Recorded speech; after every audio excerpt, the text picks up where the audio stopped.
কথাই বলে না, ভালো খেলা দল সবসময় জয় পায় না। বাংলাদেশের সাথে তেমনই হয়েছে। বাংলাদেশ দারুণ খেলেছে, মানে আশা ছিল, সবার একটা প্রত্যাশা ছিল শেষ ভালো যার সব ভালো তার, সেটা বাংলাদেশের হবে। যে বাংলাদেশ দল 5 পয়েন্ট পেয়েছে, 2টা ড্র, একটা জয়, আরও একটা জয় দিয়ে শেষ হবে।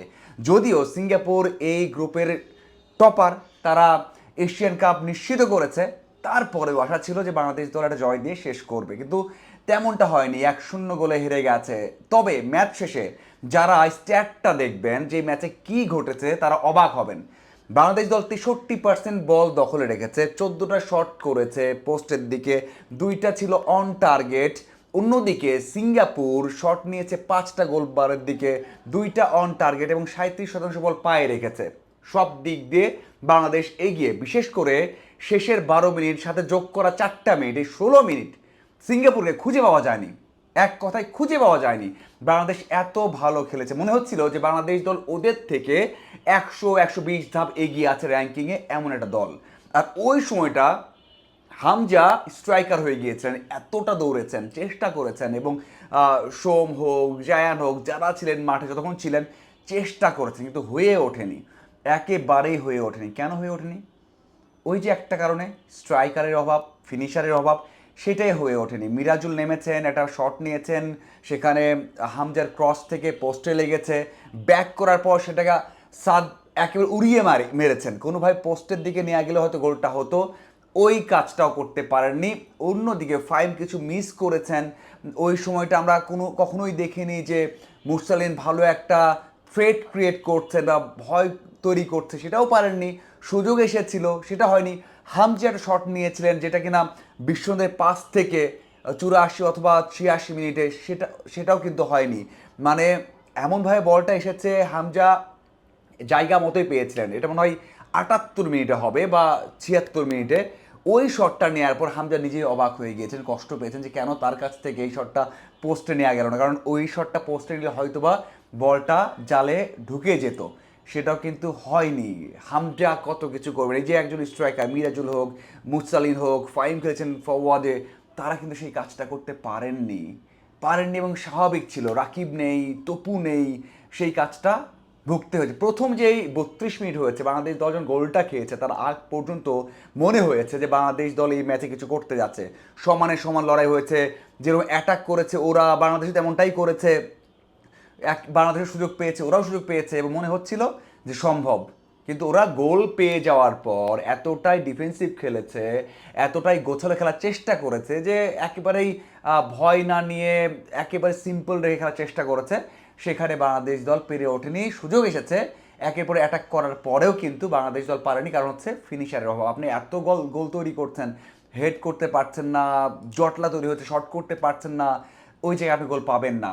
একজন জাত স্ট্রাইকার না হলে, যার পজিশন ভালো থাকবে, শট ভালো থাকবে, পোস্ট শট নিতে পারবেন, সেই কাজটা কিন্তু কেউই করতে পারেননি। উড়িয়ে মেরেছেন। মিরাজুল কিছু সুযোগ পেয়েছেন, সেখানে মুস্তালিম পেয়েছেন, সেখানে ফাইম একটা তো উইং থেকে বের করতে পারলেই বলটা সরাসরি পোস্টের দিকে নেওয়া যেত, সেটা পারেননি। সেই সময় তাকে হতাশ দেখা গেছে। এমন অনেক কিছুই ঘটেছে এবং বেশিরভাগ ভুল কিন্তু মানে অ্যাটাকিং পজিশনে অথবা ফরওয়ার্ডে হয়েছে, এই জন্যই গোলটা আসেনি। আমার মনে হয় মোটা দাগে এই জায়গাতে সামনের যেই বাছাই পর্বটা আসবে বা সামনে যে বড় ম্যাচটা আসবে, উইন্ডো আসবে, সাফ আসবে, সেই জায়গাতে এখানেই উন্নতির দরকার। এই জায়গাতেই আমার মনে হয় দরকার হচ্ছে সলিভান, রোনান সলিভানকে দরকার হতে পারে। যদি আমরা সাফ জিততে চাই, সাফে ভালো করতে চাই, গোল করতে চাই, তাহলে ওই যে হামজা ডিফেন্স করে মিডে খেলবে, গোল করবে, এটা হয় না। হামজা চেষ্টা করেছেন, শেষে 14 মিনিট যখন বাংলাদেশ ওদেরকে পাত্তাই দেয়নি, সেই সময়টা হামজাই চেষ্টা করেছেন একেবারে স্ট্রাইকার হয়ে যাওয়ার, কিন্তু হয়নি, হয় না তো এইভাবে। তো ওই জায়গাতে যদি রোনান সোলোভানকে নেওয়া যায়, একজন স্ট্রাইকারকে আনা যায়, স্কোরারকে আনা যায়, ফিনিশারকে আনা যায়, তাহলে হয়তোবা সেটা সমাধান হবে। আমার মনে হয় দরকার, খুব করে দরকার। যেটা কিনা আমি একটা ইন্টারভিউ করেছিলাম, এমিলি, সাবেক স্ট্রাইকার, তিনিও বলেছেন, এবং আমার মনে হয় এইরকম কাউকে সুযোগ দেওয়া দরকার। কারণ এই যে গোলগুলো না করতে পারা বড় একটা সমস্যার সৃষ্টি করে। দেখুন, নেওয়া হয়েছে এখানে নিঃসন্দেহে শ্রাবণকে দেখেছি আমরা ভিয়েতনাম ম্যাচের সময়, বা ওই ম্যাচে খেলেছেন, ওখানে খুব একটা ভালো কোচিং বলা যাবে না, তারপরেও ওই সুযোগ দেওয়ার পর আবারও মিতুলকে আনা হয়েছে। প্রশ্নবিদ্ধ একটা সিদ্ধান্ত হতেই পারে, যদিও খুব বেশি একটা গোল খাননি, খারাপ করেননি, ভুল করেননি, তারপরেও ওই যে একটা সুযোগ দিয়ে আবারও বাদ দিয়ে আবারও মিতুলকে আনা, এটা আসলে খুব একটা ভালো দেখায় না। যদিও আর একটা কথা বলতে চাই, সেটা হচ্ছে সিঙ্গাপুর ওই এক গোল করার পর চেষ্টাও করেনি, মনে হয় ইন্টেন্টও দেয়নি, খুব একটা তাড়ানো দেখা যায়নি, কারণ তারা তো কোয়ালিফাই করেছে, তারা টপার হয়ে আছে, তারা একটা গোলে এগিয়ে আছে। খুব একটা ইন্টেন্ট দেখা যায়নি গোল করতেই হবে, এই জন্যই মাত্র 5টা শট তারা পোস্টের দিয়ে কিন্তু নিয়েছে।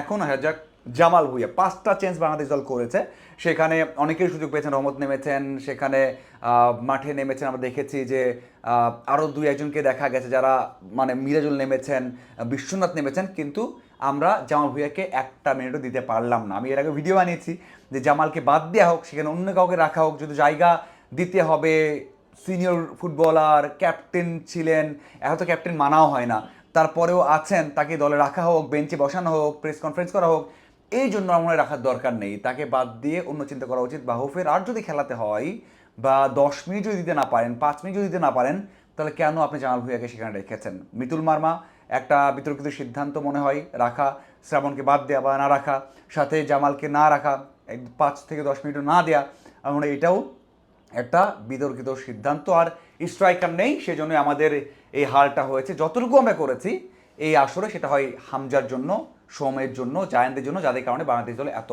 সাহস পেয়েছে। যারা আমাদের ঘরোয়াতে খেলে, যারা আমাদের দেশি ফুটবলার, যারা দেশে বড় হয়েছেন, তাদের আরও উন্নতির জায়গা আছে। বিশেষ করে আমাদের স্ট্রাইকার একজন দরকার, এটা নিঃসন্দেহে আমরা বলতে পারি। কাবলিটা থাকবে কি থাকবে না, তার উপর অনেক কিছুই নির্ভর করছে। আপনার কি মনে হয় জানাবেন। ধন্যবাদ।